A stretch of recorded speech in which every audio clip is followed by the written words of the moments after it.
Praise the Lord.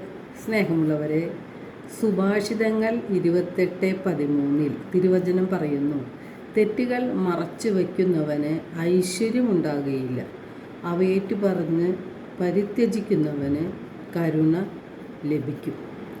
മനുഷ്യരായ നാം ബലഹീനരാണ്. നമുക്ക് തെറ്റുകൾ പറ്റുക സ്വാഭാവികവുമാണ്. എന്നാൽ നാം നമ്മുടെ തെറ്റുകൾ അംഗീകരിക്കുകയോ അത് ഏറ്റുപറയുകയോ പരിത്യജിക്കുകയോ ചെയ്യാറില്ല എന്നതാണ് നമ്മുടെ പരാജയത്തിൻ്റെ കാരണം. അപ്പോൾ നമുക്ക് നമ്മുടെ ജീവിതത്തിൽ ഐശ്വര്യം ആസ്വദിക്കുവാൻ പറ്റില്ല, ദൈവത്തിൽ നിന്ന് കരുണയും ലഭിക്കുകയില്ല. നാം നമ്മുടെ തെറ്റുകളെല്ലാം ന്യായീകരിച്ചുകൊണ്ട് വീണ്ടും വീണ്ടും അതേ തെറ്റുകൾ ആവർത്തിക്കുകയാണ് പലപ്പോഴും ചെയ്യുന്നത്. അതുകൊണ്ടാണ് തിരുവചനം പറയുന്നത്, തെറ്റുകൾ മറച്ചു വയ്ക്കുന്നവന് ഐശ്വര്യമുണ്ടാകുകയില്ല, അവ ഏറ്റുപറഞ്ഞ് പരിത്യജിക്കുന്നവന് ദൈവത്തിൽ നിന്ന് കരുണ ലഭിക്കും എന്ന്.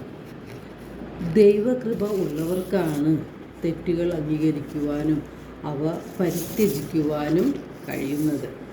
തെറ്റുകൾ അംഗീകരിക്കുന്നത് ഒരിക്കലും തോൽവി അല്ല എന്ന് നാം മനസ്സിലാക്കണം. അവ ഏറ്റുപറയുമ്പോൾ സ്വർഗം സന്തോഷിക്കുകയാണ് ചെയ്യുന്നത്. നമ്മുടെ അതിക്രമങ്ങൾക്ക് മാപ്പും പാപങ്ങൾക്ക് മോചനവും ലഭിക്കുമ്പോൾ നാം ഭാഗ്യമുള്ളവരായി മാറുകയാണ്. അനുതാപം ആവശ്യമില്ലാത്ത 99 നീതിമാന്മാരെക്കാൾ അനുതപിക്കുന്നൊരു പാപിയെക്കുറിച്ച് സ്വർഗത്തിൽ വലിയ സന്തോഷമുണ്ടാകുമെന്ന് തിരുവചനം നമ്മെ ഓർമ്മിപ്പിക്കുന്നുണ്ട്. ധൂർത്തപുത്രൻ അനുതപിച്ച് പിതാവിങ്കിലേക്ക് വന്നപ്പോൾ പിതാവ് അവനെ ആശ്ലേഷിക്കുകയും അവന് ആവശ്യമുള്ളതെല്ലാം കൊടുക്കുകയും ചെയ്തു. ഇതുപോലെ നാം പാപം ചെയ്ത് ദൈവത്തിൽ നിന്ന് അകന്നു പോയാലും അനുതപിച്ച് പിതാവായ ദൈവത്തിങ്കിലേക്ക് ചെല്ലുമ്പോൾ ദൈവം നമ്മെയും അനുഗ്രഹിക്കുകയും നമുക്ക് ആവശ്യമുള്ളതെല്ലാം നൽകുകയും നമ്മെ ഉയർത്തുകയും ചെയ്യും. യേശുവിനെ തള്ളിപ്പറഞ്ഞ പത്രോസിനെ യേശു ഒന്ന് നോക്കിയപ്പോൾ അവൻ മനസ്സ് നൊന്ത് കരഞ്ഞു. ആത്മാർത്ഥമായ പത്രോസിൻ്റെ കരച്ചിലിലൂടെ തൻ്റെ തെറ്റുകൾ ഏറ്റുപറയുകയായിരുന്നു പത്രോസിനെ യേശു സഭയുടെ തലവനായി ഉയർത്തുന്നത് നാം കാണുന്നുണ്ട്.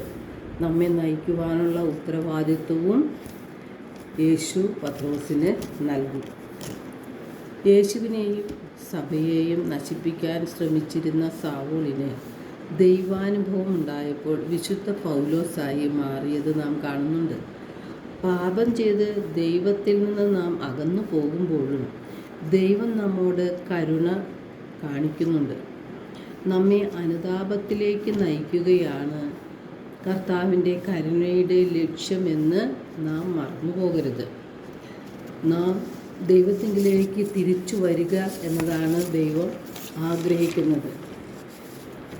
ദൈവത്തിൻ്റെ കരുണയെ നാം നിസ്സാരമായി കാണരുത്.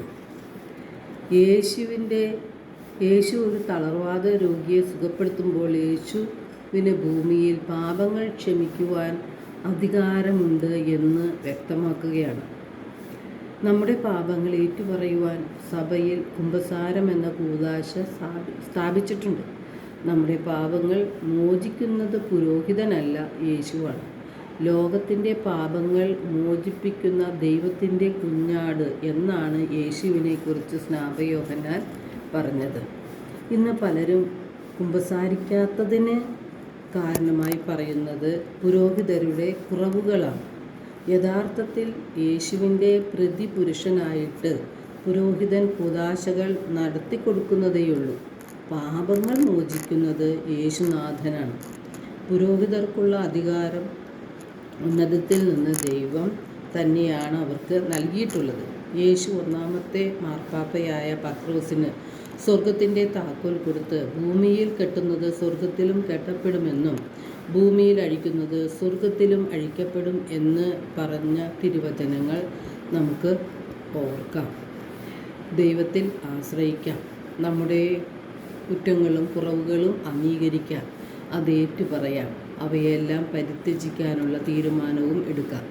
എല്ലാവരെയും ദൈവം സമർത്ഥമായി അനുഗ്രഹിക്കട്ടെ.